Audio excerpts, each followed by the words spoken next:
come November, we have two options: what we have now, what we could have in the future, which is it looks like it will be Biden, even though it's not officially nominated yet. But this is my problem.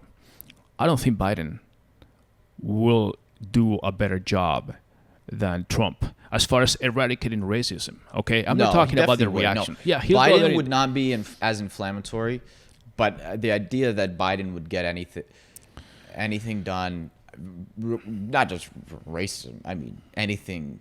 Period. I mean, I don't think Biden's going to be a strong leader at all. I mean, he's senile.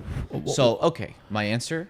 Yeah, I mean, I'm really frustrated because everything I hear from very smart people is like, we have to choose the lesser of the evils of the least bad choice. Okay, it's like we don't have a guy that we look forward to. But here's the answer: you don't. The answer is don't vote for Biden or Trump. That's the answer. I think okay.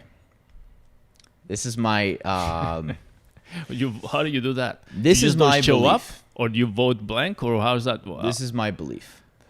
I think that the Republicans and the Democrats, and I'm talking the parties, not the people, the voters. I'm talking about the parties themselves, the GOP and the Democratic Party. Okay, I think that as much as they might dislike each other, the enemy of my enemy is my friend. And they know that as long as they are able to maintain their duopoly, they won't always be in power. You might have years where Democrats are in power, some years where Republicans in power, but they know each other. They know each other very well, and they know that, you know what, Trump is president now, Obama was president before, we might have a Democrat president again, Congress is Republican now, next time it'll be Republican, or it'll be Democrat, whatever, right? It happens. It goes in cycles.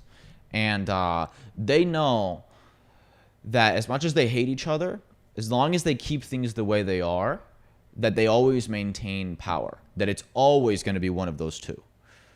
But that's not what's best for the country. That's what's best for them.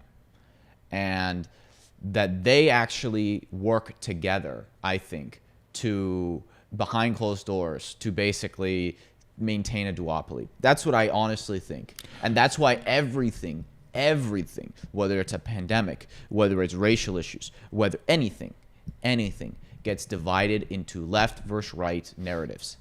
Well, how do you because I'll give you a perfect example. Racial issues have always been much more voiced and pushed as a part of the I don't want to say agenda, but as a part of the goals to amend of the Democratic Party. And there's this narrative that is, if you are Republican or if you are conservative, that you are racist.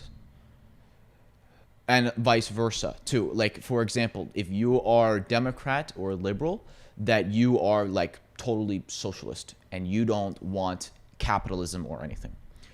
But that's just not true. You can be a conservative you can have conservative views on monetary policy.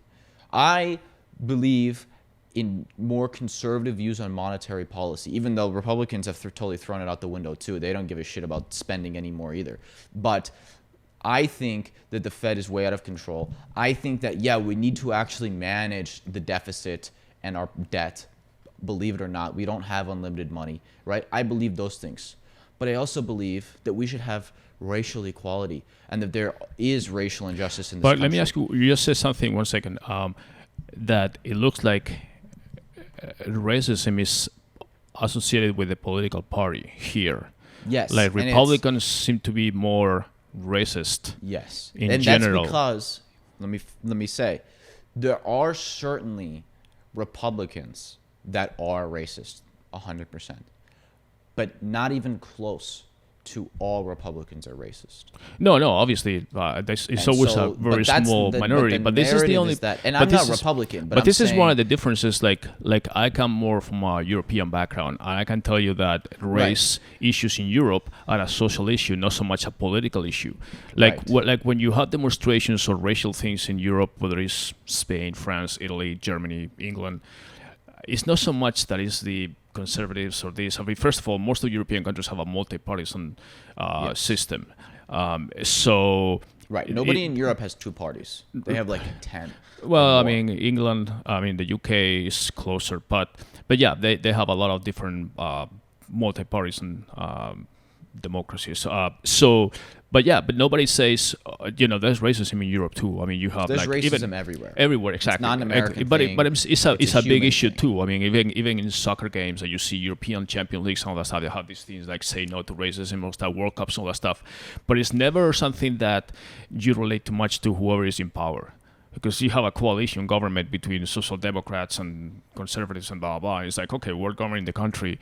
And it's a social issue with society, but not so much with the political party. Right. And this is the only place where it looks like it's more related to conservative / more racial conscious, whatever, and more, monetary policy. Basically,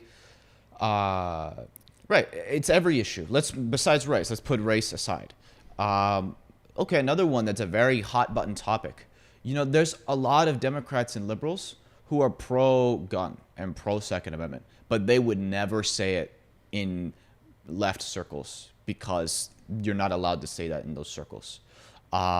You can be pro, and before it used to be, and this was because of the evangelical right, that basically it was looked at that if you're on the right, you are anti-gay. And that's just not true. Are there people on the right who are anti-gay? Yes.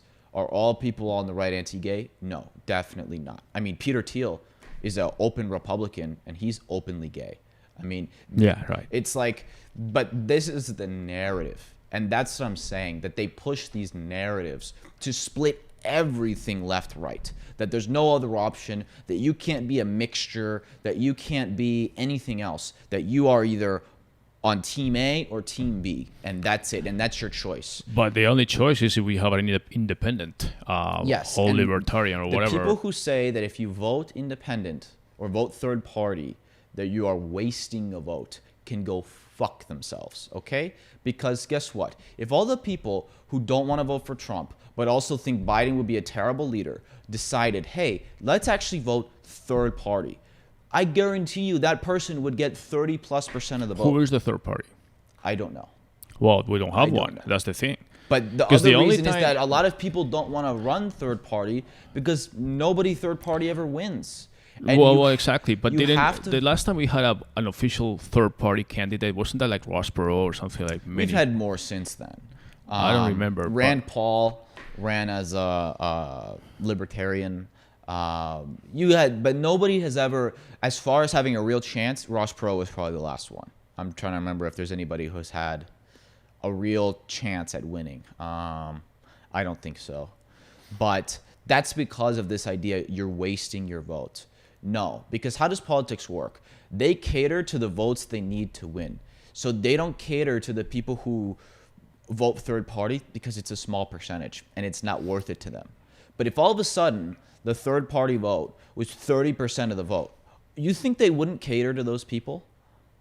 No, I know the numbers. And so my point elections is, these days are... You can use your vote as a screw you to the system and to the duopoly. And it's not wasting your vote. It's not wasting your vote. I would rather vote third party than compromise myself and vote for a guy like Biden, who I don't believe in at all. First of all, the sexual assault charges, okay, people don't care about that anymore. I thought we did. I think he's senile and he's going to be a terrible leader. I don't think that he's a career politician too, which I definitely don't like voting for career politicians.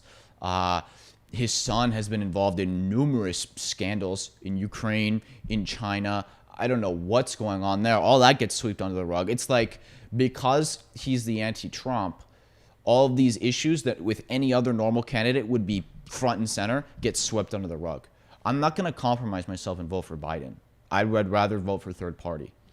And I think if more people took that view and didn't look at it as, oh, I'm wasting my vote, you're not wasting your vote. Because if you send a message and all of a sudden in this election, 20% of the population ends up, or of the voters, vote for third party, that's a serious message. But I think that's what needs to happen for real change. Because I think a lot of the problems we have in the country are we have a duopoly and everything is left right. Everything is left right. Okay. The pandemic is left right. Everything. Let me ask another question. Back to the situation with the demonstrations.